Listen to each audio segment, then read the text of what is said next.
Bom, 6 horas da manhã, dia 10 de agosto. Vamos lá, a leitura Contos de Apólogos para o nosso Evangelho. Lição 12. O exame da caridade. Então, antes vamos nos concentrando,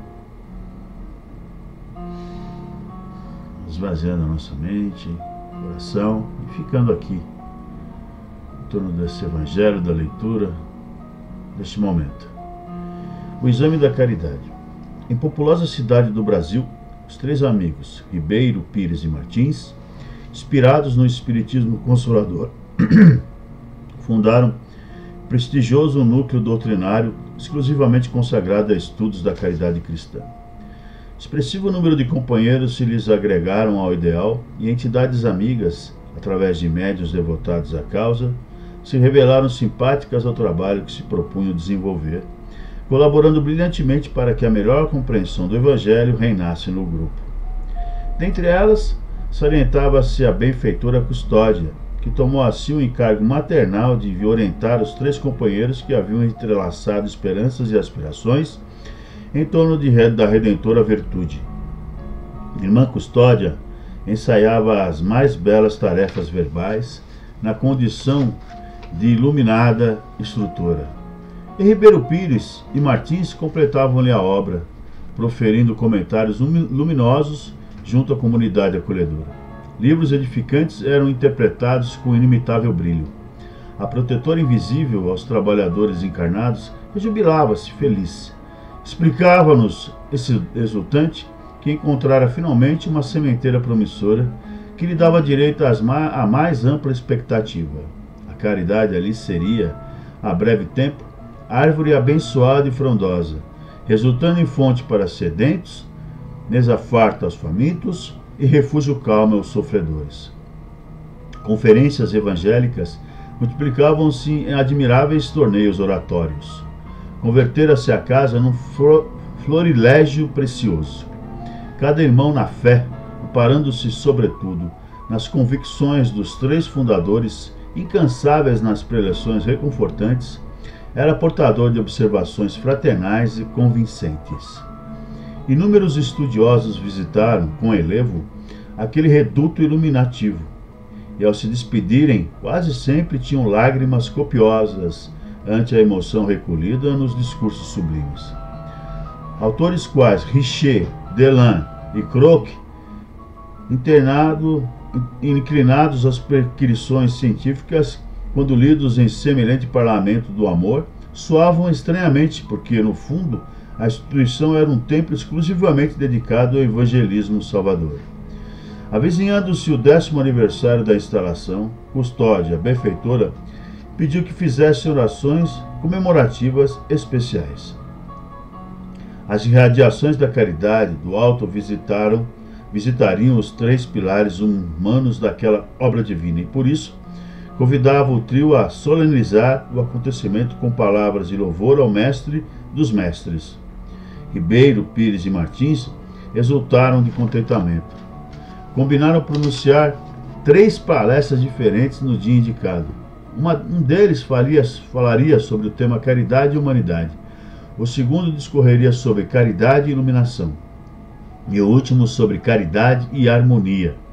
Chegada a noite de paz e luz, no templo ornado de flores, a Trindade orientadora encantou os ouvintes com as suas dissertações renovadoras e inspiradas. Houve preces tocantes, mistura com lágrimas insofreáveis. A mentora espiritual da casa comunicou-se, através de conceitos construtivos e comoventes, esclarecendo que, por haver reservado pequena tarefa para si mesma, durante as horas próximas, tornaria ao agrupamento na semana seguinte, de maneira a apreciar os júbilos da efeméride com desejável amplitude. E a notável sessão foi encerrada com indisfarçáveis sensações de ventura no espírito coletivo. Ribeiro, Pires e Martins, não cabendo em si de contentes, evitaram um bonde para melhor se entregarem à conversação íntima e longa no retorno ao ambiente doméstico. Não haviam caminhado 1 quilômetro quando foram defrontados por uma senhora de humilde expressão. Não se lhe viam os traços fisionômicos com suficiente nitidez, mas os pés calçados pobremente, a roupa modesta e limpa, e o chale escuro infundiu-lhe dignidade venerável. Abordou-os franco e reverente. Senhores, ajudem-me em nome da caridade. Estou sozinho e é mais de meia-noite. Tenho trabalhado urgente em arrabalde próximo. Entretanto, na posição em que me vejo, sou desconhecida na cidade. Então o súplice se acentuou. Qual dos três me considerará um abrigo até a manhãzinha? Somente até o nascer do sol. Os cavaleiros entreolharam-se assustadiços. Ribeiro, constrangido, manifestou-se hesitante. Felizmente, não posso, minha mulher não compreenderia. Pires, encorajado, ajuntou. Eu também sinto dificuldade. Sem dúvida estou pronto a praticar o bem. Contudo, a senhora, apesar de credora de todo o meu respeito, é mulher. Meus vizinhos não me perdoariam notando-lhe a presença junto de mim. Martins, por último, falou firme. Por minha vez, nada posso fazer. Realmente não sou um homem sem lar. Minha família, entretanto, não entenderia a concessão que a senhora está pedindo. Aliás, não é mesmo razoável que o senhor insulta a uma hora dessas? Não posso arriscar. Enorme silêncio abateu-se ali sobre os quatro, mas Ribeiro lembrou que se cotizasse, oferecendo-lhe um leito por algumas horas num hotel barato. Cada qual ofereceu 5 cruzeiros e a senhora afastou-se com palavras de agradecimento. Acontece, no entanto, que nem Ribeiro, nem Pires, nem Martins conseguiram repousar. Preocupados com o incidente, erguendo-se antes do amanhecer, encontraram-se infinitamente surpreendidos à porta da pensão modesta que haviam indicado a forasteira. Algo lhes feria a consciência e o coração. Desejavam saber como havia passado a senhora que lhes dirigira a palavra com tão grande confiança e intimidade.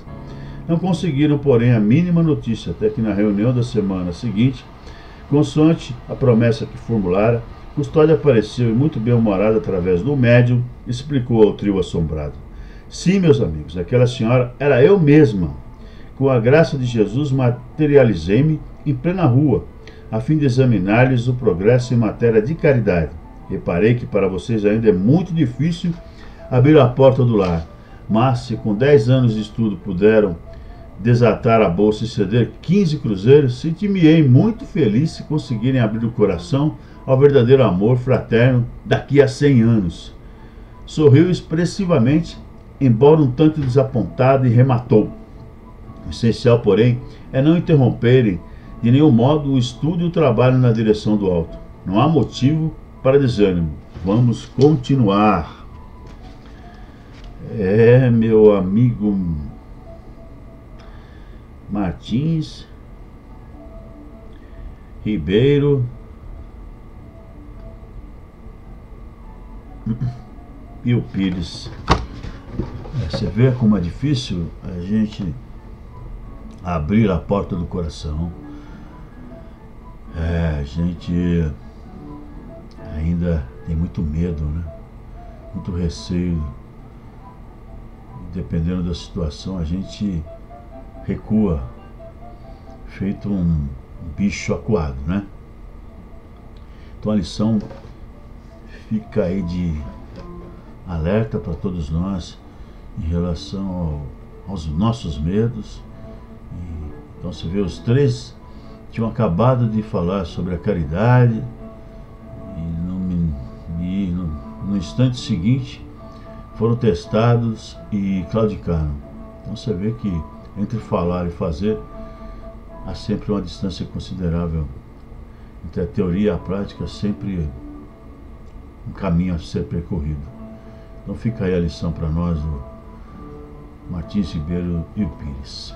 Então a gente agradece, e a Custódia, né? A gente agradece essa mensagem, que a gente possa prestar atenção, aproveitarmos as oportunidades de fazermos a coisa certa, fazermos o bem sempre.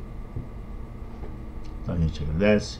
Aproveitamos agora nosso anjo da guarda, nossos mentores, guias e protetores, Pai Francisco, Mãe Maria, Jesus, amigos da luz, Pai Criador, Deus, e com a prece nos unimos.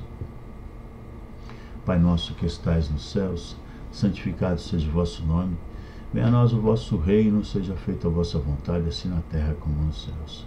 pão nosso de cada dia nos dai hoje, Senhor. Perdoa nossas dívidas, assim como perdoamos aos nossos devedores. E não nos deixe, Pai, cair em tentação, mas antes nos livre de todo mal. Pois são teus o reino, o poder e a glória para todos sempre. Que assim seja, graças a Deus. Agora vamos à leitura do Evangelho.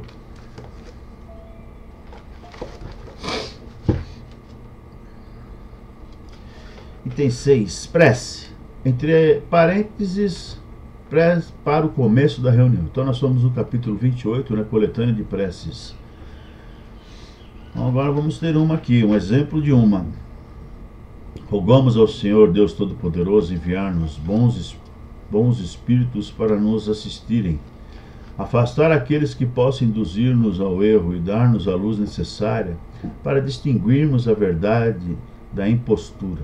Afastai também os espíritos malfazejos, encarnados ou desencarnados, que poderiam tentar lançar a desunião entre nós, e com isso desviar-nos da caridade e do amor do próximo. Se alguns procurarem penetrar nesse recinto, fazer que não encontre acesso em nossos corações. Bons espíritos, que vos dignais vir instruir-nos, tornai-nos dóceis aos vossos conselhos.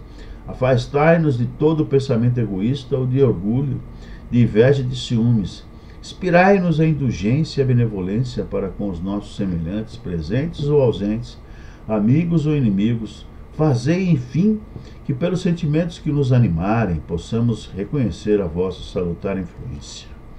Dai aos médiuns que encarregardes de nós transmitir os vossos ensinamentos a consciência da santidade do mandato que lhes é confiado e da gravidade do ato que vão praticar, a fim de que o façam com fervor e o recolhimento necessários.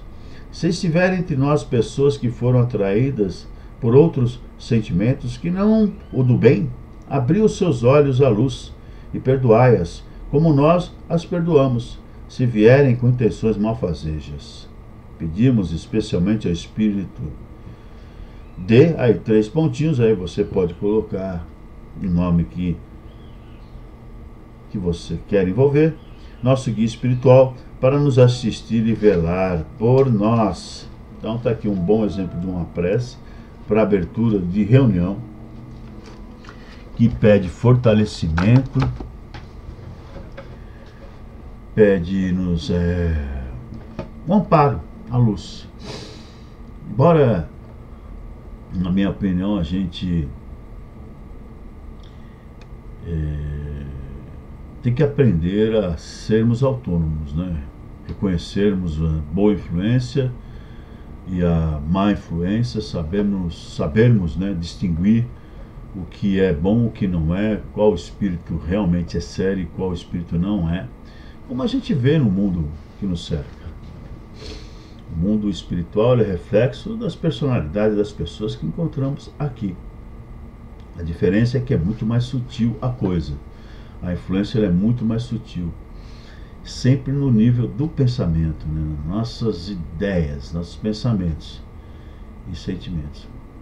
Majoritariamente é aí que eles atuam. Então a gente, quando fala, me protegei, fazer com que os espíritos malfazejos se afastem, isso é meio que simbólico. Obviamente que nós temos que aprender a lidar com essas situações.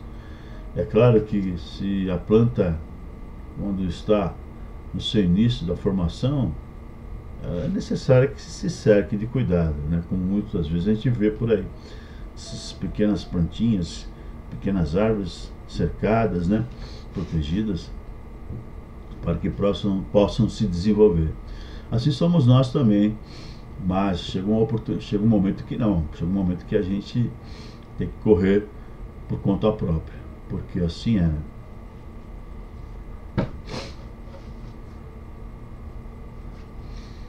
Então a gente agradece essas mensagens, que essa prece possa nos inspirar hoje e sempre, e vamos assim encerrar nosso Evangelho, como sempre, vibrando muito amor, luz e força pelo bem universal, a paz na Terra. todos nós, nessa terra abençoada, os vales, Vale dos Suicidas, vibremos por todos que estão lá, pelas colônias de luz, todos nós que estamos aqui, especialmente aqueles que estão nos hospitais, encarcerados, que estão nas ruas, nos asilos, orfanatos, sanatórios, nas fundações casa. Vibremos, enfim, por todos os lares da terra, especialmente aqueles em desarmonia. Vibremos por todos os nossos políticos, nossos governantes, nossas autoridades. Vibremos para que haja paz entre todos nós aqui no Brasil.